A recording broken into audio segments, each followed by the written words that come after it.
하나님의 말씀을 들리게 하라. 창세기 3장 1절에서 10절 강해. 선악과의 세 가지 유혹. 잘 먹고 잘 살고 갖고 싶은 욕망. 창세기 3장은 너무나도 유명한 장입니다. 많은 분들이 여러 가지 다른 설교나 연관된 말씀을 많이 들었을 것입니다. 그래서 오늘은 좀 다른 시각으로 접근해 보도록 하겠습니다. 오늘은 이 선악과가 어떤 유혹이 되었는지 이것에 중심을 맞추어서 함께 다루겠습니다. 그리고 선악과로 유혹한 사탄이 지금도 우리들에게 어떻게 유혹을 하고 있는지 이에 대해서 함께 살펴보도록 하겠습니다. 창세기 3장 1절은 이렇게 시작을 합니다. 그런데 뱀은 여호와 하나님이 지으신 들짐승 중에 가장 강교하니라. 뱀이 여자에게 물어 이르되 하나님이 참으로 너희에게 동산 모든 나무의 열매를 먹지 말라 하시더냐. 어느 날 뱀이 여자에게 접근해서 하나님이 정말 동산의 모든 나무의 열매를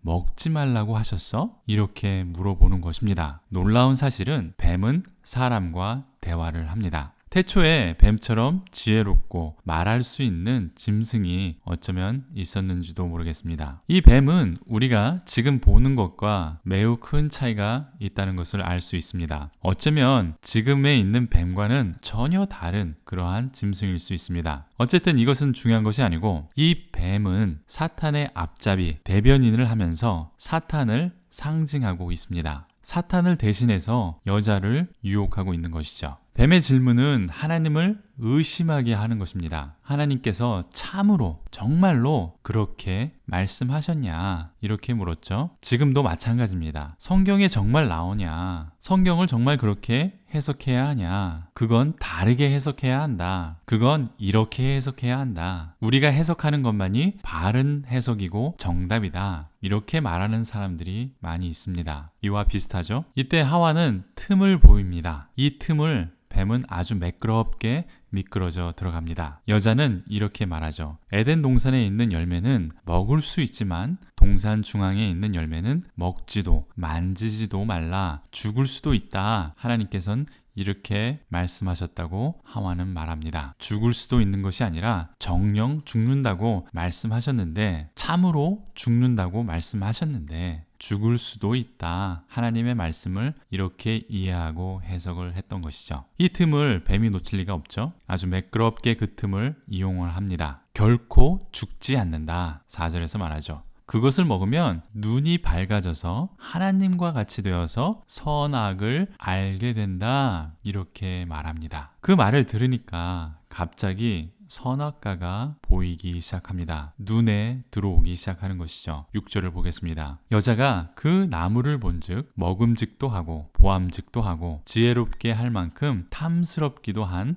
나무인지라. 여자가 그 열매를 따먹고 자기와 함께 있는 남편에게도 주매 그도 먹은지라. 뱀의 말을 듣고 선악과를 봅니다. 그랬더니 이전에 없던 세 가지의 유혹이 나타납니다. 우선 먹기에 좋아 보였습니다. 또 갖고 싶은 탐심이 일어났습니다. 욕구가 생겼다는 것이죠. 한글 성경에는 나무를 보니까 먹음직하고 보암직하고 지혜롭게 할 만큼 탐스럽기도 한 나무다라고 되어 있습니다. 좀 더 정확하게 표현하면 먹기에 좋아 보였고 보기에 만족스러웠고 그리고 지혜를 줄 것 같은 욕구 또는 갈망이 생겼다라고 번역을 할 수 있습니다. 갖고 싶은 욕망이 생겼다는 것이죠. 사탄은 지금도 이 방법으로 우리를 유혹하고 있습니다. 이전 창세기 강의에서도 말씀드렸는데 선악과는 유혹이 될 수 없는 그러한 과일이었습니다. 왜냐하면 선악과를 먹으면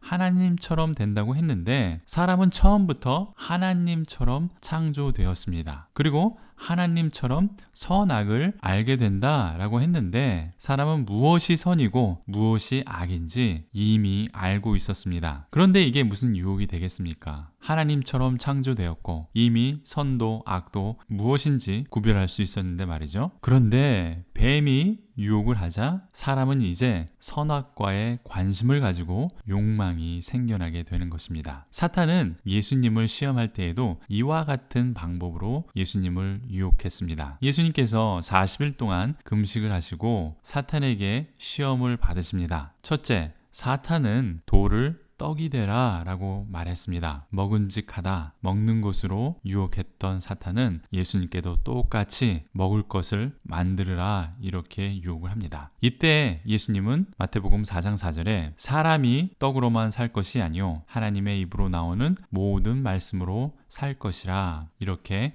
하나님의 말씀으로 유혹을 이겨냅니다. 하나님의 말씀이 먹는 것보다 더 중요하다 이렇게 말씀하셨죠. 이렇게 예수님은 먹음직스러운 사탄의 유혹을 이겨내십니다. 두 번째 예수님을 유혹한 것은 예수님께서 하나님의 아들이면 성전 꼭대기에서 뛰어내리면 성경에 기록된 것처럼 발이 돌에 부딪히지 않게 된다 이렇게 말하면서 성경 구절까지 인용하면서 예수님을 시험했습니다. 하나님의 아들인 것을 증명해내라 이렇게 말한 것이죠. 하나님의 아들로 보암직하게 증명해라. 사람들이 당신을 보암직스럽게 나타내라는 것입니다. 남들이 보기 좋게 증명을 해내라는 것이죠. 예수님은 하나님을 시험하지 말라 이런 성경 말씀을 인용하시면서 이 시험도 이기셨습니다. 세 번째 사탄의 유혹은 이 세상 모든 나라와 영광을 보여주면서 나를 경배하면 이 모든 것을 예수님께 준다 이렇게 말했습니다. 예수님께서는 이 세상의 모든 나라와 통치권을 회복하시기 위해서 이 땅에 오셨습니다. 십자가라는 미련한 방법을 택하지 말고 쉽게 가자. 나를 경배하면 예수님의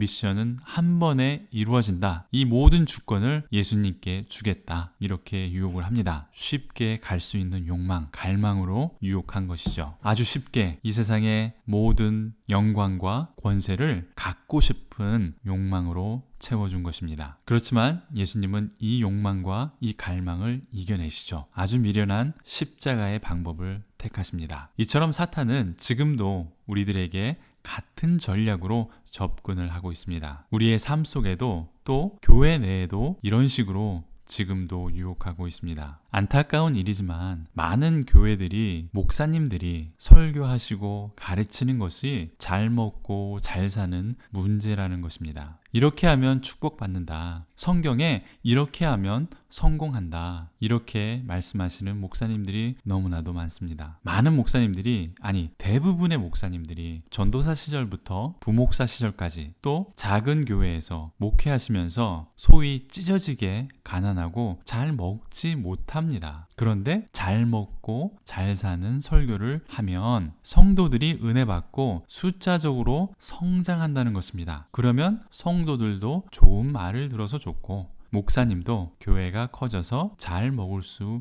있다는 것입니다. 이렇게 유혹이 된다는 것이죠. 또 교회가 커지면 영향력도 커지고 인기도 올라갑니다. 부흥회나 강연회 그리고 책까지 쓰고 먹음직도 하고 존경받을 수 있게 보암직도 하게 된다는 것입니다. 그러니까 수적인 부흥의 욕망과 갈망이 일어나는 것이죠. 사탄이 예수님을 시험할 때 성경 말씀을 가지고 인용해서 예수님께 도전을 했습니다. 성경에 보니까 잘 먹고 잘 사는 성경 구절이 많이 나옵니다. 하나님께서 잘 먹고 잘 살게 해주시는 축복이 성경에 나오고 그러한 인물들이 성경에 나옵니다. 성경의 믿음의 조상들이, 믿음의 선배들이 잘 먹고 잘 사는 축복을 받은 것은 사실입니다. 그렇게 축복받을 수 있다고 가르치고 성도들은 그 말씀을 믿고 먹음직도 하고 보암직도 하고 잘 먹고 잘 살고 천국 가서 영원히 잘 먹고 잘 살 수 있는 욕망과 갈망으로 채워지게 된다는 것입니다. 이 때문일까요? 많은 성도님들이 잘 먹고 편안하게 살면서 남들 보기에 보암직하게 살고 싶어서 하나님께 복을 받고 성공할 수 있다는 믿음이 아닌 욕망으로 가득해지는 것을 우리는 쉽게 볼 수 있습니다. 그 욕망으로 헌금을 하고 그 욕망으로 봉사를 하고 그 욕망으로 열심히 교회 생활을 합니다. 그렇지만 거기에는 하나님이 없다는 것이죠. 다시 창세기로 돌아와서 잘 먹고 남들 보기에 멋지게 살고 싶은 욕망은 강한 전염력이 있습니다. 창세기 3장 6절을 보겠습니다. 여자가 그 나무를 본즉 먹음직도 하고 보암직도 하고 지혜롭게 할 만큼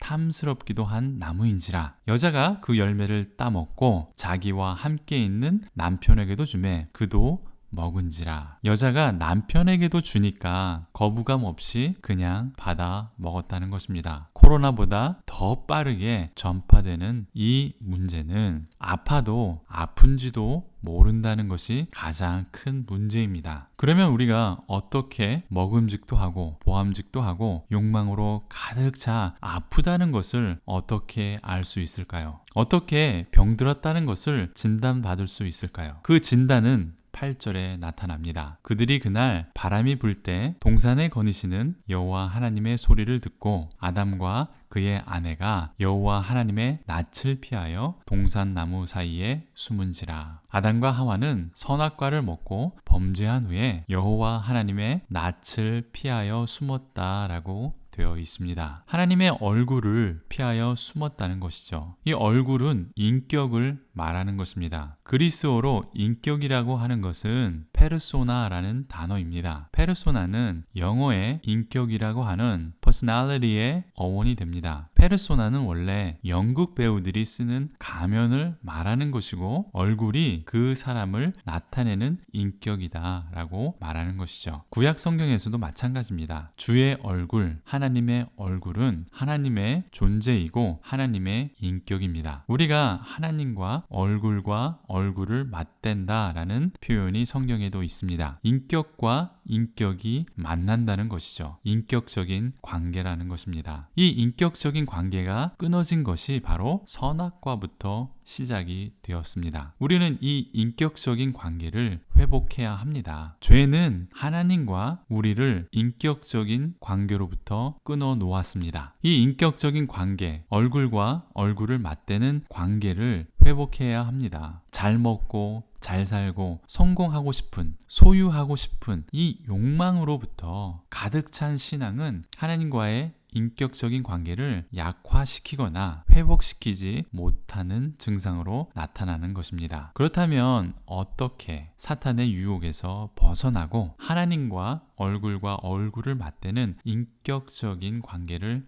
해결할 수 있을까요? 그 해답도 창세기 3장 오늘 본문에 나타납니다. 창세기 3장 14절에서 15절의 말씀입니다. 여호와 하나님이 뱀에게 이르시되 내가 이렇게 하였으니 내가 모든 가축과 들의 모든 짐승보다 더욱 저주를 받아 배로 다니고 살아있는 동안 흙을 먹을지니라. 내가 너로 여자와 원수가 되게 하고 내 후손도 여자의 후손과 원수가 되게 하리니 여자의 후손은 내 머리를 상하게 할 것이요 너는 그의 발꿈치를 상하게 할 것이니라 하시고, 이 말씀을 보면 뱀은 저주를 받게 됩니다. 그리고 원복음이 나타납니다. 최초의 복음, 오리지널 복음, 그것을 원복음이라고 하는데 15절입니다. 뱀은 여자의 원수가 되게 하고 뱀의 후손과 여자의 후손이 원수가 되게 한다, 이렇게 되어 있습니다. 여자의 후손은 예수님을 말하는 것입니다. 예수님과 사탄은 원수가 되어서 예수님께서 사탄을 물리치시고 원수를 갚게 될 것입니다. 여자의 후손 예수님은 사탄의 머리를 상하게 한다, 이렇게 되어 있습니다. 반면 뱀은 예수님의 발꿈치를 상하게 할 것이다 라고 말하고 있습니다. 이에 대한 자세한 설명은 다음 시간에 다루도록 하겠습니다. 오늘의 주제는 선악과의 3가지 유혹이기 때문에 선악과의 유혹만 말씀드리고, 다음 시간에 뱀이 흙을 먹는다라는 의미와 머리를 상하게 한다는 의미, 또